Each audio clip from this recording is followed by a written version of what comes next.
Good morning. Yes, good morning. How are you? I'm all right. I'm all right. How was the weekend? Very good, thank you.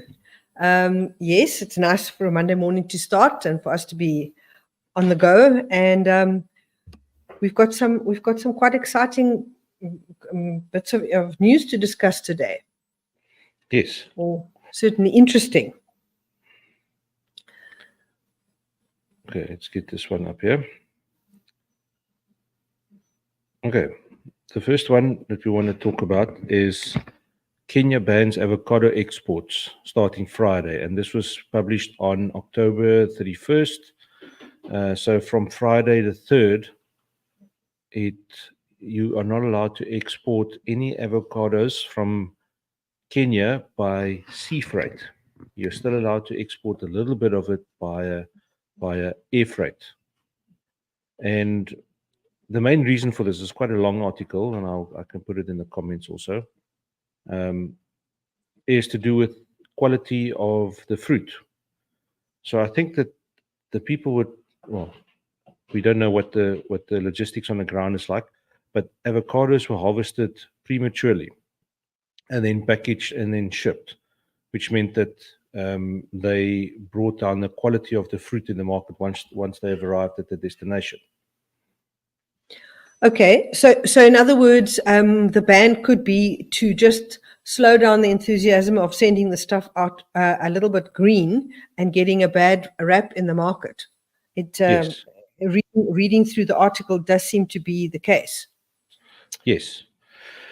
Look, it's an interesting thing. When I was up in Hoedspruit earlier this year, I did ask in the avocado packers, how do you test if the fruit is right? So for grapes and citrus and things like that, you check the Brix level and you look at the acidity. But how do you test if an avocado is good to go? And it's got to do with the moisture content of the flesh. So what they would do is they would take little shavings.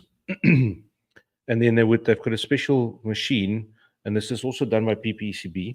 They've got a little machine that they dehydrate the flesh in for a certain time. So there's a certain, like, I can't remember the time he said, but it might be, let's say, 10 minutes. So in 10 minutes time, it must weigh a certain weight. If it's that weight or above, it is fine and it's good to go. If it's less than that, there was too much water in. I can't remember the exact. I might be stuffing it up completely, but that is the long and short of it. And in the old days, they used to do it in a microwave. You used to take a little sliver, weigh it, stick it in a microwave it for 20, 30 seconds, and then weigh it again. And the process is quite repetitive until the thing. At times how long it takes and everything, but microwaves are very inconsistent because yours might be stronger than mine. So that's why there's a little device. It's a small little box like this, and then put the stuff in, it heats it up, and it does its thing, and it weighs it, and everything all built in. It was quite interesting. Okay. And that probably standardizes it as well because there is this device that they use. That's very interesting.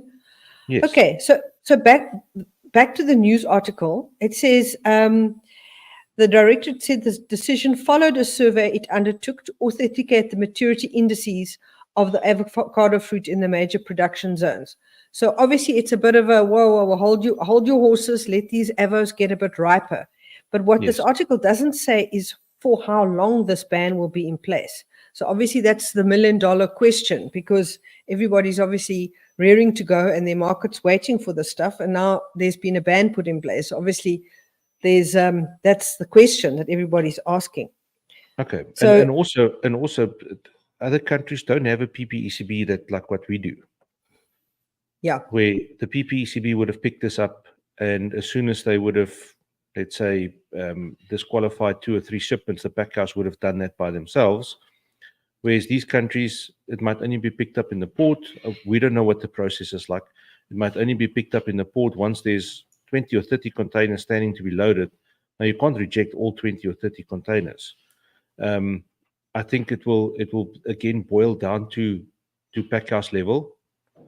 If they do the inspections correct at the packhouse or the checks, I think once the stuff is on spec, they should be able to pack. Yeah, so it seems quite a draconian thing to do for a government to ban exports, but I suppose they're still learning how this all fits together. Yes, and they just recently opened up the market to China, and I think a lot of Yes. this is going to China, and we all know that China demands the very best quality in the fruit that they For receive. sure, for sure. And at the article, you did some calculations on what the profits were that they've been receiving from these exports, the Kenyan growers and shippers. Okay, well, there's another article that's linked in here. Avocado exports to China and Kenya 7 billion Kenyan shilling in 3 months, which is, I did a quick calculation. It was too many zeros to type on my calculator. I had to put it into the internet. It works out to 840 million rand. That they've earned in the last 3 months. Or in 3 months. It didn't say the last 3 months. Yes, in 3 months. In 3 months. Yes. So yes, the Chinese market is very lucrative by the looks of things, but again, it sounds glamorous. It sounds a lot, which it does, and that's probably why they put it in Kenyan shilling and not in dollars or in rands. Because if you boil it down, it's 840 million rand, which is a lot of money, but 840 million, 1, 2, 3, 1, 2, 3. Divided by, call it 19 to the rand, is $44 million. It's still a lot of money. Yeah. Yep. Okay. Yes, very, very interesting. So, yeah, very interesting thing, article that. Indeed. Okay, the last one I want to quickly chat about is the South Africa beating New Zealand again. We've now beaten them in the rugby, we've beaten them in the cricket, and we have also beaten them in shearing sheep. Something a lot closer to home for New Zealanders. I mean, rugby is a big thing for them, and so is cricket. But sheep shearing, Yeah. that's as New Zealand as you can get. A lot of jokes about Australia, New Zealand, and the sheep, but we won't go there. No, we won't go there. But this is a gorgeous article, and so interesting, and to see it's in the Citizen. Yes. So there we go. And there's the two gentlemen.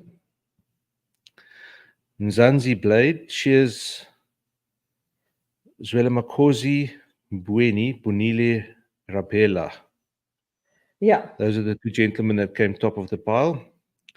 Not only did the Springboks and Protea defeat New Zealand in the last week, but the battering of the Kiwis was first implemented by South Africa's team in this year's Golden Shears competition.